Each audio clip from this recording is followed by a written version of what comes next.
ನನ್ನ ಹೆಸರು ಸುಮನ್ ಅಂತ. ನಾನು ಈ ಸಿಟಿಯ 6ನೇ ಬ್ಲಾಕ್ನಲ್ಲಿರುವ ಒಂದು ಚಿಕ್ಕ ಪಿಜಿಯಲ್ಲಿ ವಾಸವಾಗಿದ್ದೇನೆ. ನನಗೆ ತಾಯಿ, ತಂದೆ, ಬಂಧು ಬಳಗ ಅಂತ ಯಾರೂ ಇಲ್ಲ. ನಾನು ಒಂದು ಅನಾಥ ಆಶ್ರಮದಲ್ಲಿ ಇದ್ದು ವ್ಯವಕಲನ 12ನೇ ತರಗತಿಯವರೆಗೂ ಓದಿ. ನಾನು ಹೊಟ್ಟೆಪಾಡಿಗೋಸ್ಕರ ಇಲ್ಲಿ ಒಂದು ಮನೆಯಲ್ಲಿ ಕೆಲಸ ಮಾಡಿಕೊಂಡಿದ್ದೀನಿ. ನನಗೆ ಈಗ 30 ವರ್ಷ ವಯಸ್ಸು, ಆದರೂ ಇನ್ನೂ ಮದುವೆಯಾಗಿಲ್ಲ.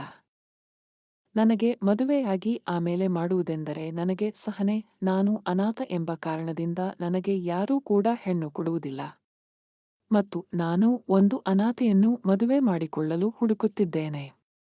ಆದರೂ ನಾನು ಮಾಡಿಸಿಕೊಳ್ಳುವವರ ಹತ್ತಿರ ಹೋಗಿ ಮಾಡಿ ಬರಬಾರದ ರೋಗ ಬರೆಸಿಕೊಳ್ಳಲು ನನಗೆ ಇಷ್ಟ ಇಲ್ಲ. ಹಾಗೆ ಬಲೂನು ಹಾಕಿಕೊಂಡು ಮಾಡಿದರೆ ನನಗೆ ಅಷ್ಟೇನೂ ಮಜಾ ಸಿಗೋಲ್ಲ.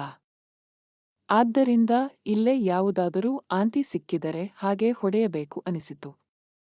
ಹಾಗೆ ಯಾವ ಆಂಟಿ ಒಂದು ಸಾರಿ ಮಾತ್ರ ಮಾಡೋಕ್ಕೆ ಅವಕಾಶ ಕೊಡಬಹುದು ಎಂದು ಯೋಚಿಸಿದಾಗ ಆಗ ನನಗೆ ನೆನಪಿಗೆ ಬಂದಿದ್ದು ನಾನು ಕೆಲಸ ಮಾಡುತ್ತಿರುವ ಮನೆಯಲ್ಲಿನ ಯಜಮಾನನ ತಂಗಿ ವಿದ್ಯಾ ಆಂಟಿ. ವಿದ್ಯಾ ಆಂಟಿಗೆ ವಯಸ್ಸು 35 ಇರಬಹುದು. ಚಿಕ್ಕ ವಯಸ್ಸಿನಲ್ಲಿ ಪ್ರೀತಿ ಪ್ರೇಮ ಅಂತ ಅಲೆದು ಕೊನೆಯಲ್ಲಿ ಅವಳ ಪ್ರಿಯತಮ ಕೈಕೊಟ್ಟಿರಬಹುದು. ಆದ್ದರಿಂದ ಅವಳಿಗೆ ಮೆದುವೆ ಇಷ್ಟವಿಲ್ಲದೆ ಹಾಗೆಯೇ ಮನೆಯಲ್ಲಿ ಆ ಆಂಟಿ ಒಂಟಿಯಾಗಿ ಇರುತ್ತಾಳೆ ಎಂದು ತಿಳಿಯಿತು. ಆ ಆಂಟಿ ನನಗೆ ತಿಳಿದ ಹಾಗೆ ಅವಳ ಪ್ರಿಯತಮನನ್ನು ಬಿಟ್ಟರೆ ಯಾರ ಹತ್ತಿರವೂ ಹೊಡೆಸಿಕೊಂಡಿಲ್ಲ ಅಂತ. ಆದರೆ ಹೇಗೆ ನಾನು ಅವಳನ್ನು ಮಾತನಾಡಿಸಿ ಪರಿಚಯ ಮಾಡಿಕೊಂಡು ಮಾಡುವುದರ ಹೋಗುವುದು ಎಂದು ಯೋಚಿಸಿದೆ. ಅವಳ ಬಗ್ಗೆ ಅಲ್ಲಿನ ಅಕ್ಕಪಕ್ಕದವರ ಹತ್ತಿರ ವಿಚಾರಿಸಿದೆ. ಒಂದು ಶಾಕ್ ಸುದ್ದಿ ಅಂದರೆ ಅವಳು ಬೇರೆ ಊರಿಗೆ ಹೋಗಿ ಕೆಲಸ ಮಾಡಿಕೊಂಡು ಬದುಕಲು ಆಸೆಪಡುತ್ತಿದ್ದಾಳೆ ಅಂತ ತಿಳಿಯಿತು. ಹಾಗೆ ತಿಳಿದ ಕೂಡಲೇ ಅವಳು ಅಂಗಡಿಗೆ ಹೋಗಿದ್ದಾಗ ಅವಳಿಗೆ ನಾನು ಹಾಯ್ ಹೇಳಿ, ಹಾಗೆ ನಾನು ಅವಳಿಗೆ ತಿಳಿ ಹೇಳಿ ಇಲ್ಲೇ ಒಂದು ಕೆಲಸ ಹುಡುಕಿಕೊಳ್ಳಿ, ನಿಮ್ಮ ಅಣ್ಣ ಅವರು ನಿಮ್ಮನ್ನು ಚೆನ್ನಾಗಿ ನೋಡಿಕೊಳ್ಳುತ್ತಾರೆ, ಒಂಟಿಯಾಗಿ ಇರುವುದು ಅಂತಹ ಒಳ್ಳೆಯ ನಿರ್ಧಾರ ಅಲ್ಲ ಎಂದೆ. ಅವಳಿಗೆ ಬಹಳ ಖುಷಿಯಾಯಿತು.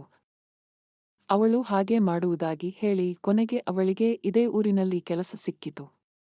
ಅವಳು ಈಗ ಒಂದು ಸಣ್ಣ ಕಂಪನಿಯಲ್ಲಿ ಕೆಲಸ ಮಾಡುತ್ತಿದ್ದಾಳೆ. ಹಾಗೆ ನಾನು ಆ ಮನೆಗೆ ಯಾವಾಗಲೂ ಕೆಲಸದ ವಿಷಯವಾಗಿ ಸುಮ್ಮನೆ ಹೋಗುತ್ತಿದ್ದೆ. ಆ ಆಂಟಿ ಮನೆಯಲ್ಲಿ ಇರುವ ಸಮಯ ಮತ್ತು ಬೇರೆ ಯಾರೂ ಇಲ್ಲದ ಸಮಯ ನೋಡಿ ಒಂದು ರವಿವಾರದ ದಿನ ಅವಳ ಮನೆಗೆ ಹೋದೆ. ಅವಳು ಮನೆಯ ರೂಮಿನ ಒಳಗೆ ಚಿಲಕ ಹಾಕಿಕೊಂಡು ನಾನು ಎಷ್ಟು ಬಾರಿ ಬಾಗಿಲು ತಟ್ಟಿದರೂ ತೆಗೆಯಲಿಲ್ಲ. ಹಾಗೆ ಕಿಟಕಿಯಿಂದ ಇಣುಕಿ ನೋಡಿದರೆ ಅವಳು ಬೆಡ್ರೂಮ್ನಲ್ಲಿ ಬರಿಮೈನಲ್ಲಿ ಮಲಗಿ ತೂತಿನ ಒಳಗೆ ಪ್ಲಾಸ್ಟಿಕ್ ಗೂಟ ಹಾಕಿ ತುರುಕಿಕೊಳ್ಳುತ್ತಿದ್ದಳು.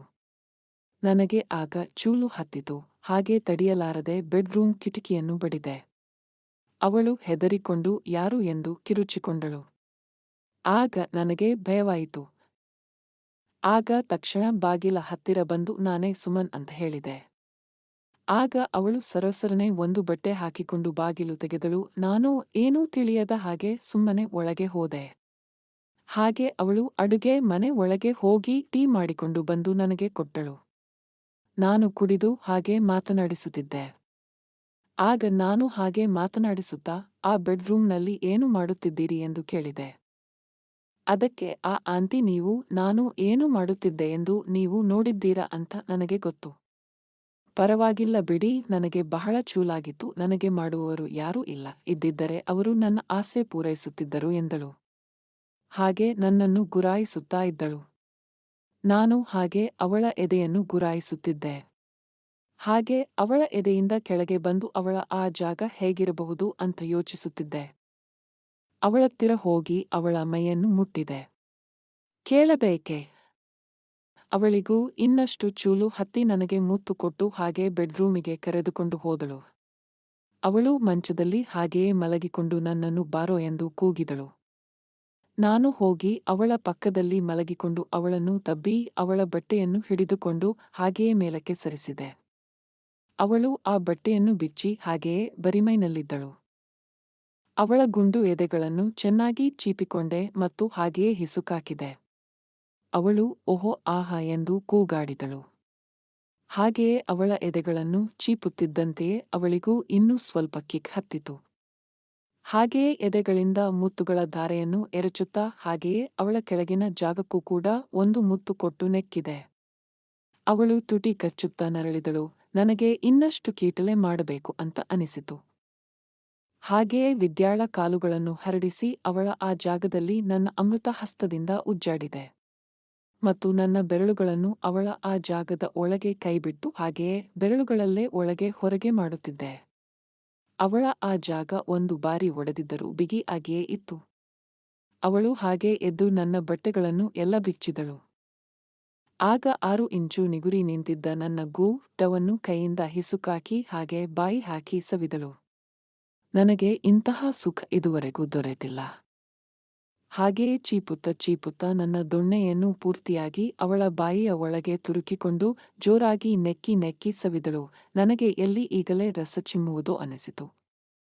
ಆಗ ನಾನು ಅವಳ ಮೇಲೆ ಮಲಗಿಕೊಂಡು ಹಾಗೆ ತಬ್ಬಿಕೊಂಡು ಉರುಳಾಡಿದೆ. ಅವಳಿಗೆ ಇನ್ನಷ್ಟು ತೆವಲು ಹತ್ತಿ ಬಾರೋ ಬೇಗನೆ, ನಿನ್ನದನ್ನು ತೋರಿಸು ನನ್ನ ಈ ಜಾಗದಲ್ಲಿ ಎಂದು ಕೂಗಿದಳು.